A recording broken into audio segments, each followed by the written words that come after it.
All right, everyone. Welcome back to Deep Naked Thoughts. I am your host, Val. And with me today, I have a very special guest. I have Paige Fox with me. Now, I definitely don't want to butcher her intro, so I am going to let her introduce herself however she would like. So, Paige, who are you? Thank you, Val. I'm so happy to be here. Um, I am Paige Fox. I'm second generation dealership principal in El Paso, Texas, representing the brands of Lexus, Toyota, and Acura. And I'm one of the very few females that have been in El Paso specifically that have ran a dealership. Wow, think that is thank you. Thank you. I think that is very powerful. I think a lot of people get stressed out when they go and buy a car. Definitely lots of male agents. Definitely from what I've seen, I've only purchased two cars ever, so I've only been in like a few dealerships ever in my life, but lots of male energy. When one of my good friends approached me about this interview, I'm like, yes, I absolutely want to get to know Paige. So, Paige, besides the auto dealership, I do want to touch on that, but what makes you feel alive right now? What stage in your life are you with? Are you focusing on career? Are you focusing on family? Like, where are you in life right now? So this year I'll be turning 40, a big year. Yeah. And I am still focusing on my career. What I do. I love my job and I am very grateful. I do have a supportive partner and two wonderful dogs. Um, so I just get so much fulfillment of my career and also helping the community, being able to raise awareness on certain community programs, aware certain community things that need awareness. So I love El Paso. I love Juarez, and I am just focused on, you know, my career, my dealership, my team, but also the El Paso community. Wow, I love that because it's a community as a whole. So you're painting like what I'm hearing, also I'm an artist. The picture that I'm hearing, the art that I'm hearing is more than just a dealership, more than just a job, more than just like how many cars can we sell? It's, going back to the community of El Paso. You even touched on Juarez because yeah, they're our neighbor. They're literally right there. Like we're driving and you can literally see Juarez next to the wall, next to the river, so it's just like we're so close. And also there's people that do come from abroad, from the border and like purchase cars, so it's just like they're also a client. Okay. So, how did you get started in the automotive space? I know you said you're second generation. Is this something that was kind of like the family trade and you just came up in it? Did you have a choice? Did you want to partake in this space? What happened? Walk us through that. Yes. So my father has been in the business and I give him all the credit. Was born in Roswell, New Mexico and always loved cars and started as a shop boy cleaning the shop where the technicians worked. And he loved the business and he saw that he could make this a career and a future. So he worked himself up and moved to El Paso and met a gentleman, Mr. Hoy, who gave him an opportunity. And he said, I want to be an owner. What does it take? He said, well, what kind of money do you have? Said, well, I only have $3,000. You're 3% owner. And then from Oh, there, this was, late 70s, probably early 80s. And then it just grew. So then he became a partner. So for me, my example was seeing my father work very, very hard for us as a family. He wasn't given anything, he earned everything. And that just really inspired me of, I want to do that. However, my example, when I'd go to the dealership and I worked odd jobs like receptionist, I worked in the parts department. I saw some women, but I never saw women executives. I never saw women management. Very few and far between, or even industry wide, there's never female executives. So, in my mind, as a little girl, young woman, I just had this perception of, oh, I can't do it. I can't take over the family business. So, I went to college and I was actually going to be a teacher because my mother is a retired teacher. And, I something just sat with me of I know I love the car business. and I love being around people and I love making a difference in people's lives. I can do it. So I talked to my dad and I said, "Will you give me an opportunity?" And he said, "Yes, but you have to prove yourself. I'm not just going to have you come and give you the stores. You have to work very hard." So I worked for a Toyota distributorship in Houston, which gave me perspective of a corporate environment, and then was able to come back to the dealership and really, earn my stripes. And I think I bring something different to your point. You mentioned earlier, male energy. And I really like or try to portray with in our dealerships that no matter who you are, what your background is, that you're always welcome. And that goes to who we hire too. We don't discriminate. If you can do the job and you can follow our core values, then we are the perfect place for someone to work and grow as an individual. Wow, I think that's really powerful because, you're talking about your own experience, which also like you had to build that experience. Your dad not just like giving you a handoff or like, all right, here, like, like you actually had to start where everyone starts, and also saying like if you want the opportunity, it's here for you. It doesn't matter what your background is, it's here for you if you want it. So what were some of those hard lessons that you had to learn? My background is in psychology, but I think that anyone that works with people has levels or knowledge of psychology, whether they know it or not. But you're working with people, you're figuring out what they like, what they don't like, what they're here to buy, how to talk to them. Some people, their demeanor, who you're selling to. So is there some level of psychology there of like know your client? Also, I think it depends from dealership to dealership because I think I own Toyota, so I'm looking for reliability. I'm looking for good gas mileage. I'm looking for a family vehicle versus maybe Lexus, which I do want a Lexus one day. It's a little bit more luxury. So is there a difference of like like knowing how to read the room or knowing what space you're going to walk into? Like, is there a difference there on how you manage or how you talk to people or just knowing a little bit of psychology?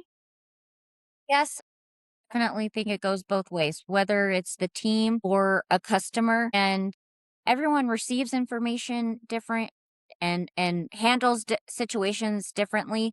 So what we've actually done within the last year is we've really worked with a leadership program called True Colors.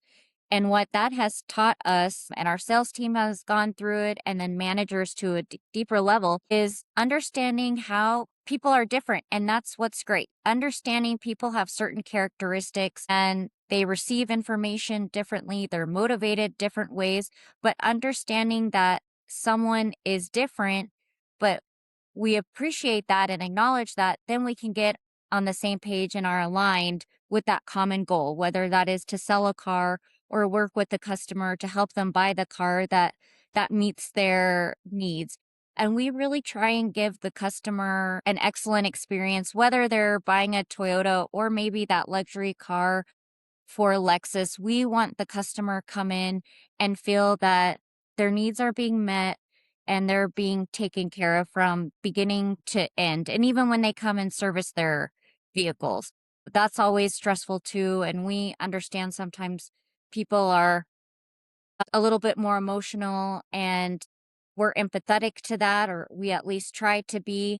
And we want to make every experience just great with the customer because from buying a car, it can be stressful and even servicing a car. So we try and be Mhm. mindful of that and work with everybody. But there is some psychology to being showing that empathy and understanding that all people are different. No one is just like me, and I think that's a great thing, and that's what makes me appreciate our customers and our team so much more, that we are also different. So in 2024, I purchased a RAV4.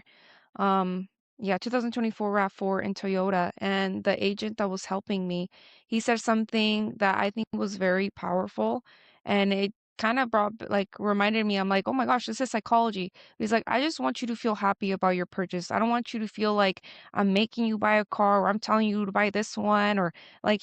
the way he told me, he's like, "I wouldn't buy a RAV because I like trucks, but if you like RAVs, then I want you to be happy with your RAV. I'm not gonna say, and you should get a Tundra." Like, so he's like, "I just want you to feel happy about this." And he's like, "It is a big moment. You should celebrate your moment, but you should only celebrate it if you want this." And so it kind of, I feel like, disarmed me a little bit, and I was like, "Yeah, like I do want to feel happy about this. I do want to feel excited about this."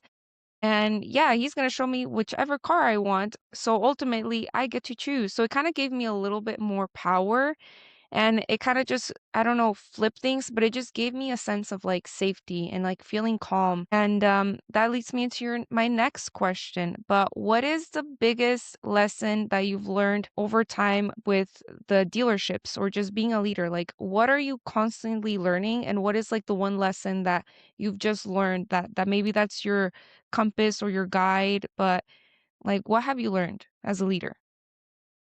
I think what I've learned as a leader is to be resilient. There's a lot of people who have doubted me, and I've already been put in the spotlight. Oh, her father, she just got this position as her father. And, I see that as an opportunity and as a challenge to prove everybody wrong. So one of my biggest lessons and is I never give up. I never give up. Mhm, I always try my hardest and I persevere. mhm, Stay the course, and I also stay true to my core values of being ethical, being honest, being trustworthy. I know a long time ago there was the stereotypes of car dealers being, maybe dishonest or they lie or, and all these things. And I think that has really changed as an industry, but it's because of people like myself and others just this is a career, we take this seriously, but we stay true to who we are ethically and morally. mhm. Yeah, I think that's, beautiful. Also, I guess just kinda doubling down of, like, I can't change it, like, it is what it is, like, I didn't choose to be born into a family of people that have car dealerships, like, it's just what it is, like, it just happened this way. But also, I also wanna learn and I wanna be a leader in this space. So just, I think maybe, like, it is what it is, and I'm here now, but I'm also here to make a difference. So, I think that's beautiful, especially, as a woman, because I think women tend, well, actually, I know this statistic is, like, women tend to be more apologetic than men, and I have a martial arts coach. I've been doing martial arts since I was 4 years old, and my coach told me, "Don't ever apologize unless you're sorry." But a lot of times women will be like, "Oh, sorry, excuse me," or "Sorry, I have a question." Like, "Why are you sorry for asking a question?" Or like, "Why are you sorry?" So he like removed sorry from my vocabulary. So I get really excited when I see women in these spaces. So yeah, like, yeah, I'm his daughter. So like, so what? Like, I'm still doing a good job. Like, because I know the business and I grew up in it. So maybe that makes me the most qualified person, is that I grew up in it. Maybe. Exactly. Yes. Okay, so women in leadership. Okay, what has been, okay, I want to lead into positivity. So tell me, like, one or a few good things that, have felt like you've made a positive impact in this world. Maybe it's putting women at ease or giving power to women or making them feel like at the end of the day, it's your choice what you want to buy. We're just a store where you can buy it at. Like, tell me about the positive impact you have seen in this role. I think where the positive impact I've seen in this role is really identifying certain team members that have opportunity to grow within their career. And just because someone is really good at their job, you don't want to hold them back. Let's just see how we can advance those individuals in their career. Other things, uh, just instilling those leadership programs, working on more associate appreciation, letting our team members know how much we appreciate them. Mm, We've tried to do that in the past, but we've made more of an effort now. And I think if someone feels confident and safe and comfortable coming to work, then they're going to exceed and excel and grow in their career, as well as provide our customers with a great service. So if we can make mhm, positive work environment, then that can translate to so many other positive things. Now, are we all going to have bad days? Yes, of course. Let's be Mhm. real. For the most part, know that the leadership team values their team members and wants them to grow, then to me, that's a win in my book for sure. I love that. I love that because I mean, again, I think it goes back to you said and mentioned the El Paso community, the Juarez community, and now you're explicitly talking about your team members and staff and like, well, without them, we can't succeed. So we have to pour into them. We have to make sure that they're happy to be here. So I love that because as a leader, you're really taking care of your own. So I really do love that. So what do you do to step into your confidence? What do you do in the mornings, or what do you do throughout the day to just remind yourself, like, I don't know, maybe ground yourself, like, I can do this, I can lead this team, I am capable, I am competent, like, I have what it takes. Do you do daily reminders, or I don't know, like, how do you step into that confidence? That is actually a great question and something I've really been working on throughout the last few years. For a long time, it was fake it till you make it. I'm going to be real. Sometimes I'll portray that I'm this confident, leader. And then behind closed doors, I'm like, am I a fraud? Am I an imposter? But I've really, really worked on that and worked on that negative dialogue in my head. I try and meditate. I need to be better about every day, but I really try and be positive with my meditation and my thinking. And I do believe in grounding. I love grounding and breath work too. Over the last 2 years, I've learned a lot on breath work to help me recenter myself and take my thoughts, maybe that aren't so negative, to just come back to that present moment. What has really helped me, and I'm still learning, is always to come back to that present moment. Be here, be present. And because your mind can take you to, I'm sure for all of us, these crazy places and we make up stories and we can be negative. But if we try and come back to the present moment, we can just align ourselves and then get that negative self talk down, and then I can just reaffirm myself of, I am strong.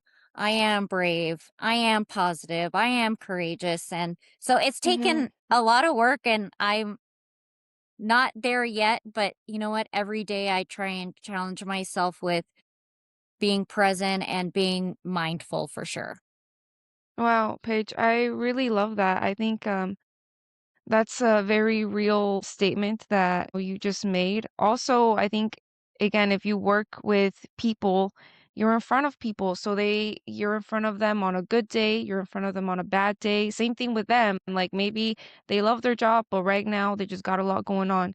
And so being able to get through people and coach them and make them better, I think that just speaks volumes of the leader that you are. I really do like that you mentioned meditation and breath work.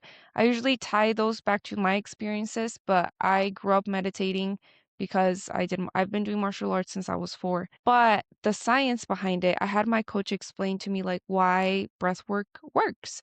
And he told me that usually when we have an anxiety attack or whenever we feel anxious is because we stop breathing. We start holding our breath. Like we start going into our thoughts and we forget to breathe. So he's like, your brain needs oxygen and you're depriving your brain of oxygen.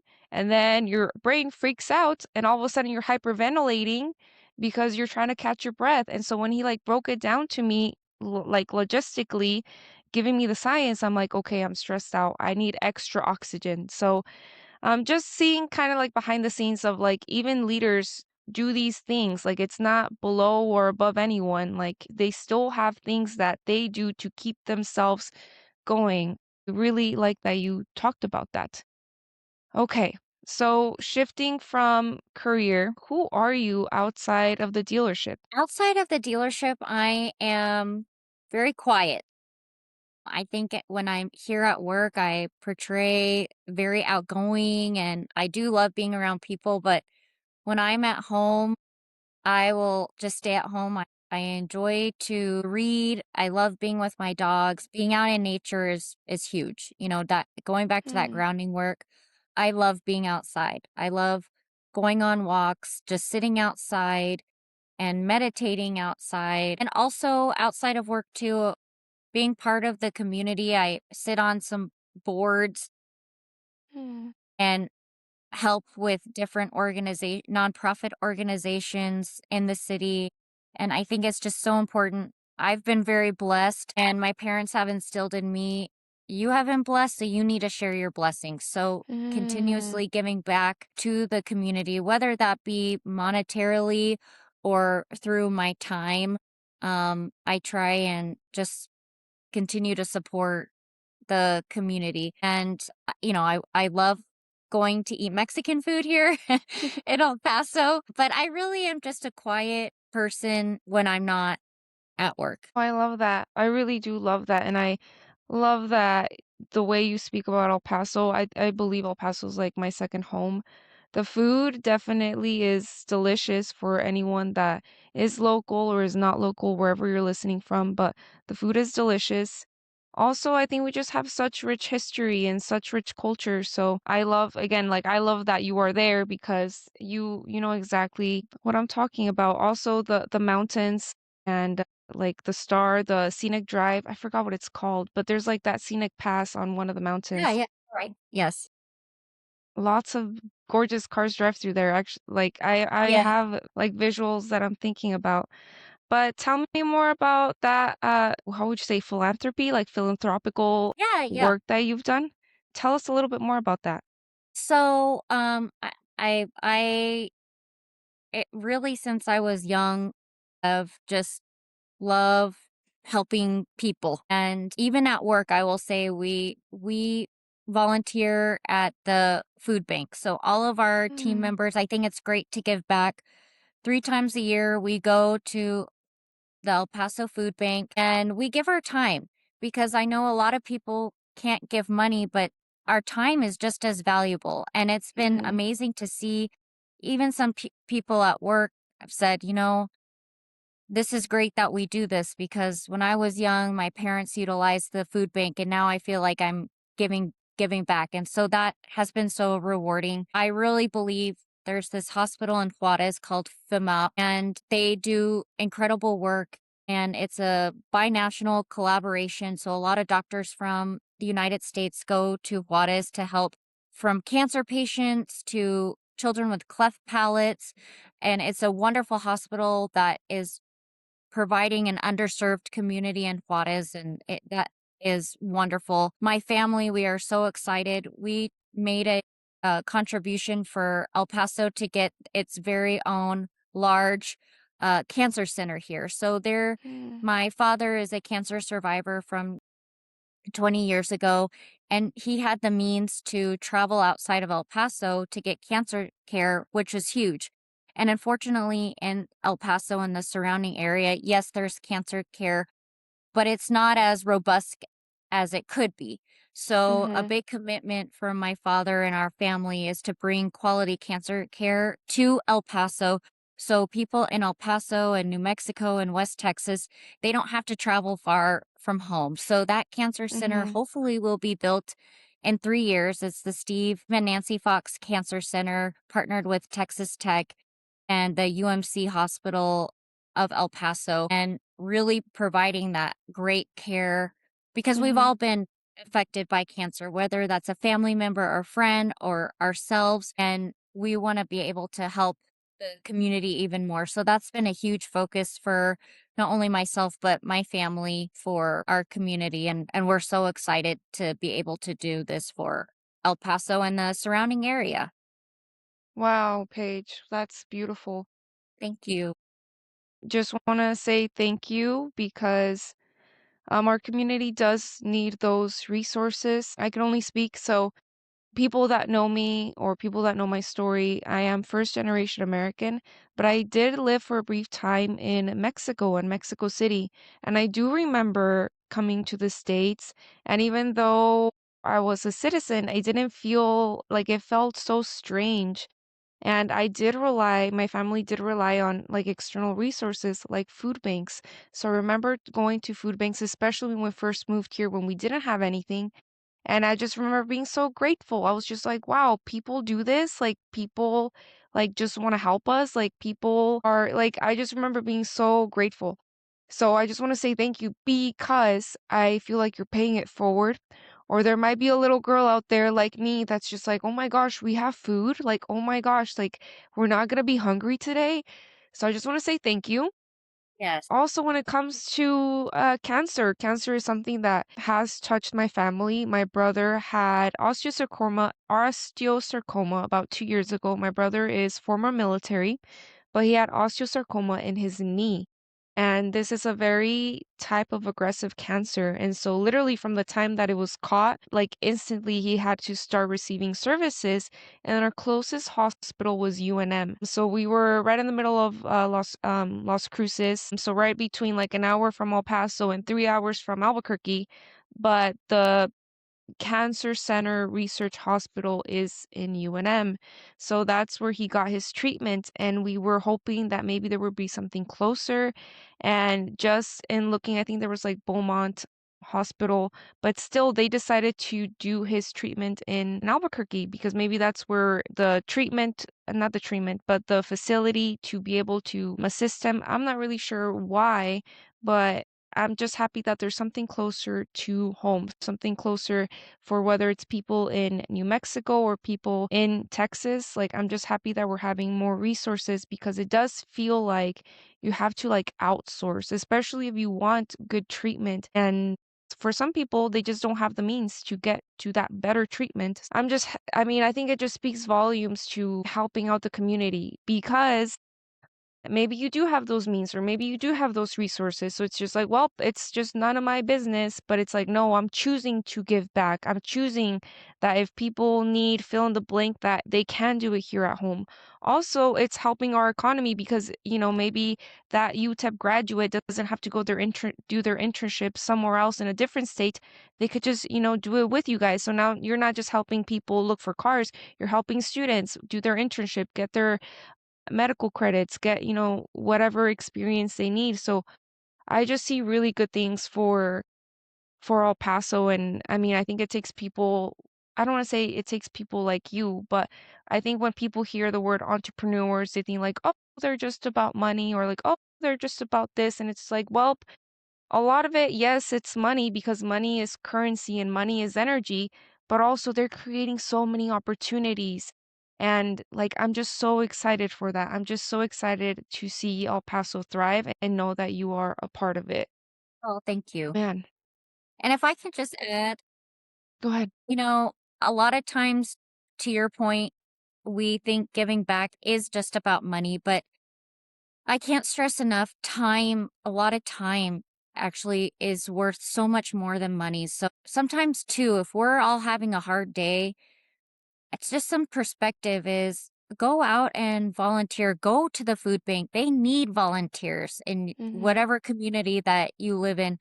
Help them box boxes for seniors or people who are standing on the drive. Go to your animal shelter and help them clean out the kennels.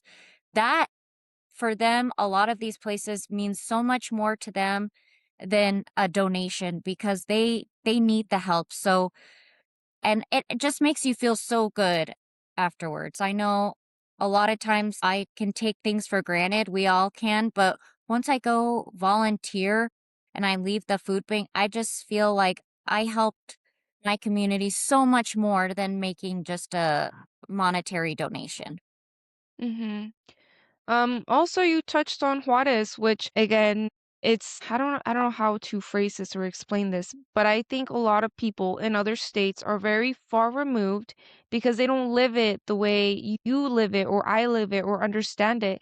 But literally Mexico is our neighbor and like they're literally right there. Like we can see them, especially if you're in El Paso, like you can see them. You can see like Yeah. the railroad tracks and you're just like, all right, there's our neighbor.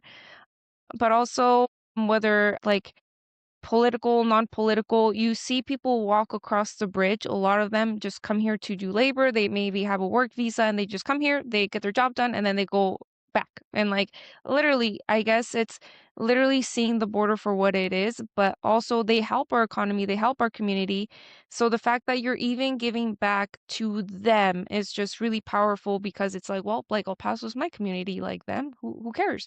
But it's like the fact that you're also giving back to them, I think again just speaks volumes of who you are and your family, and also just understanding our community, like the way it functions and the way it works, and that we're a lot closer than we're not so far removed, I guess. Yes, I agree.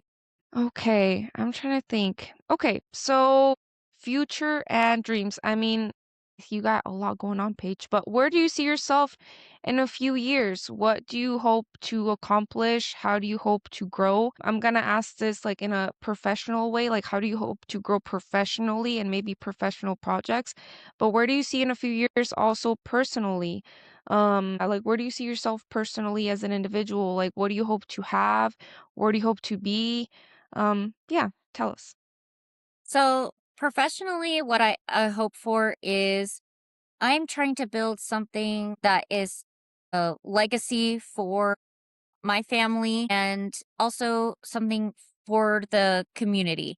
I I think I'm building processes and building up people that I would love to expand the Fox Auto team. I don't know where that would take us to other cities, but if there's ever an opportunity to expand and to acquire more dealerships, I would love that opportunity. Personally, I would love to start traveling more. I love traveling to different cities, especially different countries. I love being immersed in different cultures because I think every culture is so different and unique.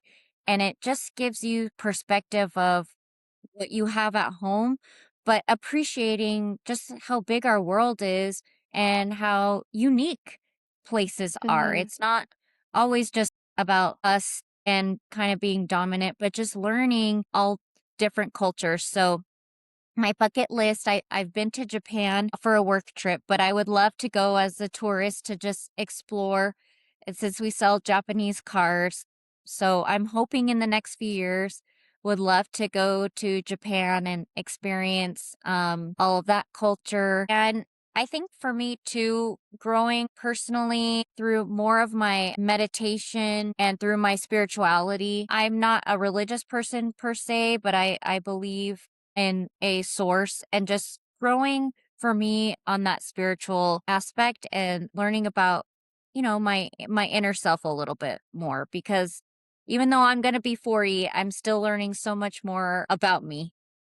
Yeah, no, I love that. I agree. I think travel is important. I think travel just opens us to the world and just lets us see like how things operate in different places, culture, food. So I'm excited and that makes me happy. I love that for you. Going back to your parents, what lessons have they given you? Maybe we can start with your mom and then your dad.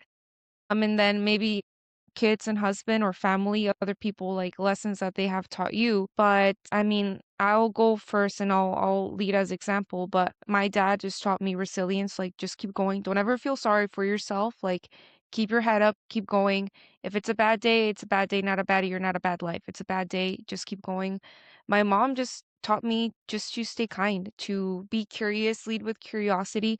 I know you mentioned that your mom is a retired teacher, so, I mean, again, I think that people are where they spend their time. So the fact that she chose to champion students and work with students and work with our youth and like give her heart and, mind to, to students, to kids, so what lessons have you learned from your parents and, what do you choose or want to continue from them? My mom, she has really instilled with me manners in the sense of being polite, being respectful, and whether to anybody. It doesn't matter the background or age, but just showing respect to people, and I really appreciate that about her. And my father, he would always tell my sister and I anytime we would leave the house to go to school is to say be nice to everybody. We don't know what that person's day has that they've gone through, and if someone was mean to us, he would kind of flip it around of, you don't know what they're also going through. As a young person, I would get very frustrated, like, no, I mean, I'm upset. But, as I've gotten older, I appreciate that of, no, I don't know what that individual is going through. And not to say I'm a doormat, but just having that perspective of to what your parents instilled in you, that kindness for people. And through my husband, what he has taught me is just to enjoy the moment. It can kind of be a little bit, okay, let's go. We got to do this. And, my mind races a thousand miles a minute. And he just really relaxes and he really understands how to enjoy the present moment, appreciate things for the moment.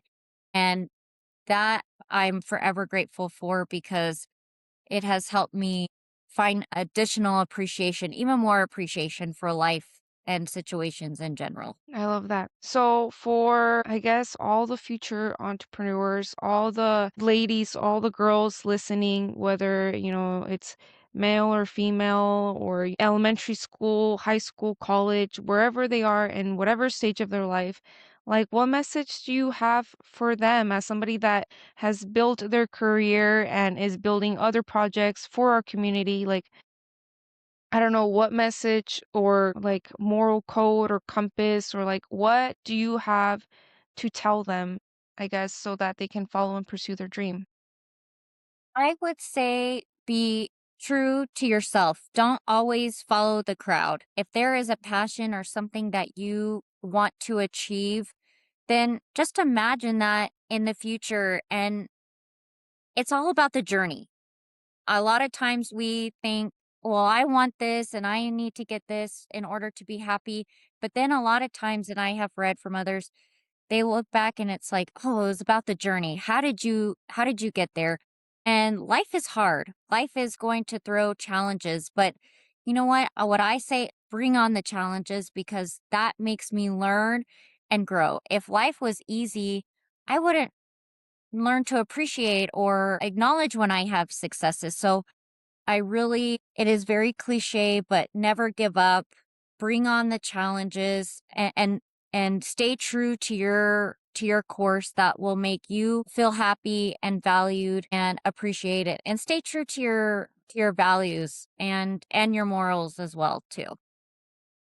I love that. I love that because it's kind of like you said, it's about the journey. So it's about the process of becoming. And yes, you will get to the goal, but that's not, I guess, the important part. The important part is becoming. Also, one thing that I really liked was bring on the challenge. I think that's really cool because a lot of people, I don't want to say want to be complacent, but they want comfort. They want safety. And I think that's a lot of us, like, they wanna feel safe, but you don't grow in the safety, you grow in the discomfort. There was this other person, and they were kind of quoting it like a video game. It's like, well, if the video game was easy, you'd get bored and you wouldn't wanna play. And so you actually want the game that is challenging because you're like, "Oh, I wanna beat this level," or like, you have to go back and try, and eventually you get good enough, and then you beat the level, and then you're back to square one where, like, you leveled up, but now you're doing like a new level and it gets harder all over again.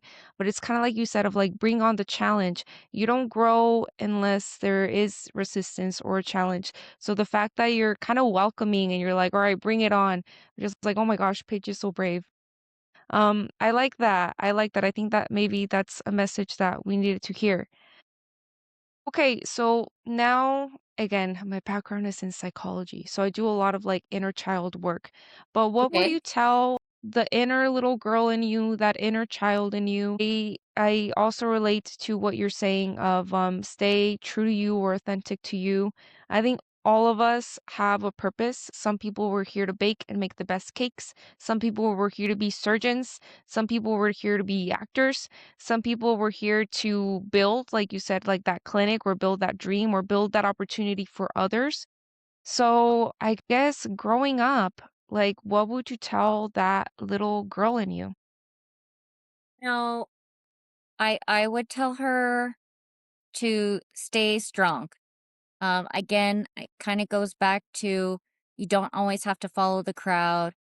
You don't um embrace your weird quirks And, you know, hindsight's 2020, right? If I could go back and do things again, I would, but it wouldn't make me the person that I am today. And I would just tell little Paige that, embrace who you are, embrace your differences. Things will have a way of working itself out. Okay. I love that. I think things usually do work themselves out, whether it's good or it's bad. You learn from it. So I think that's really good. Paige, what other thoughts do you have, or what message do you want the audience to leave here with today? I mean, whether it's in sales or whether it's in their career, or maybe you can speak to women directly, but what is the message that you want to leave behind when people hear this interview? Maybe they believe in themselves a little bit more, or they decide, like, you know what, I want to go pursue this degree, or you know what, I've been playing it small. But what do you want the audience to feel? Like, what message do you want them to know? I would say that's hard, but what comes to mind is you have the power to make the change. Don't wait for that one thing to come. If I were to have this, you know what? You can change your trajectory. Don't be Mhm. scared. Take if Mhm. you're waiting to take that class, but you're waiting for a sign, you know what? Just go do it. Take that editing class or that Mhm. Photoshop class, or if you're older and you want to go back to school, just do it. Don't wait for the signs. Don't wait for it, because Mhm. by the time that you wait, you'll regret. So I think Mm.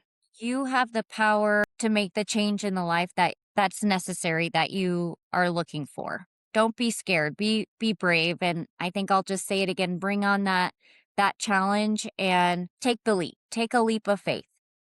Mhm. I love that. Take a leap of faith. Wow. I think that brings me back to the story that you shared about your dad, how he just had $3,000 in a dream and he's like, "All right, like we'll figure it out as we go." But I mean, again, leading by example, he all he had was $300 in a dream. So, I mean, take that leap. Take that leap. Paige, that was a really fascinating brief interview. I feel like I got so much from you in a short period of time. I don't have any other thoughts or any other questions, but I mean, maybe you could ask, I don't know, do you have questions for me? I would just say value come across very genuine, and you seem like a really good soul, a good person, and already you trying to help people, and not the way that your podcast is sounding to me, not just Mhm. about you, it sounds like you really want to make a difference out there for people, and younger people, and it seems like you're a great role model for women or anyone. You carry yourself so well, you come across very confident, and but have a softness about you. So I'm excited for, your future. So my question for you is, what is your dream and goal, and what do you want to get out of this podcast, and for your future? Okay, that is an awesome question. I actually really like when people ask me questions. Well, first and foremost, my degree is in psychology, but when I embarked in this journey, I realized that it can be clinical. So you're usually dealing with one-on-one. You're talking with one person at a time or helping one client at a time. And I was like, well, how can we streamline this? Like, this is great, but it's so slow. And so that kind of bothered me a little bit. Also, I realized that I don't love a clinical setting. I like being outdoors. I like talking to people. And I think sometimes I realized that podcasts were helping me. I really realized, like, wow, I look up to these people. I look up to these mentors. I really resonate with what they're saying. So I was like, well, how can I like bring some of those people and, create a system or a community where I highlight what they're doing. Also, I don't want it to seem like far out of reach. I don't want it to seem like it's a person in LA or Las Vegas that I've never met before or that I don't know. So I was like, well, who's in my community? Who's actually changing and helping my community? So it began about starting small and telling small stories about that teacher that maybe has helped 30 kids get into their dream school or help them apply to college.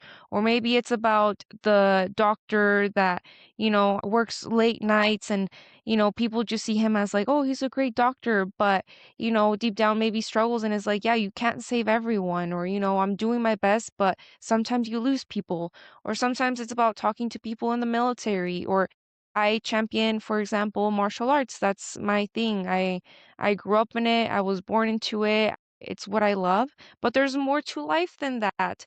So also seeing like where the gaps are, where maybe I haven't seen a lot of women. So again, I don't think that it's, for example, women not wanting to be in these spaces. Maybe they just haven't seen other women.